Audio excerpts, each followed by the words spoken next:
Every single morning, the child reached up toward the low, sweeping branches to pluck a perfectly ripe guava.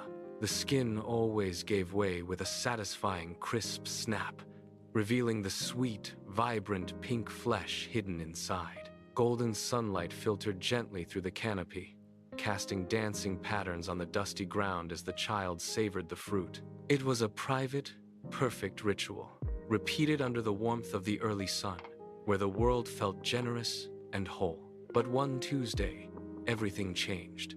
The child reached for a familiar branch, but their hand met only bare, cold wood.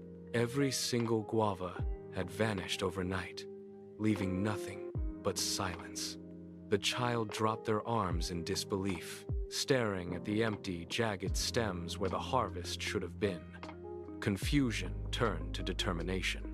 They crouched low behind the corner of a weathered wooden house, eyes locked onto the tree, waiting for the thief to return.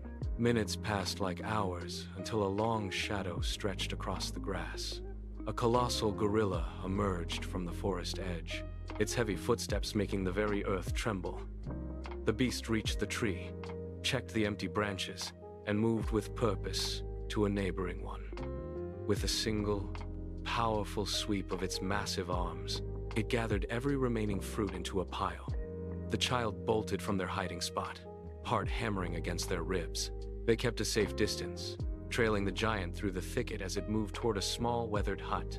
The child crept to the doorway, pressing their back against the rough timber, barely daring to breathe.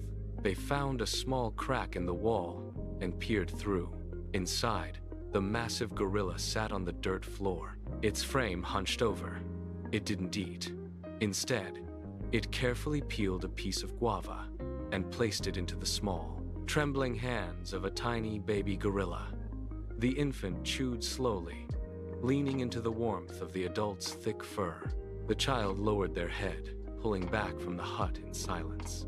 The anger was gone, replaced by a quiet understanding. They turned around and walked away through the trees, leaving the fruit and the family behind. Some things were more important than a morning snack. The forest was quiet once more,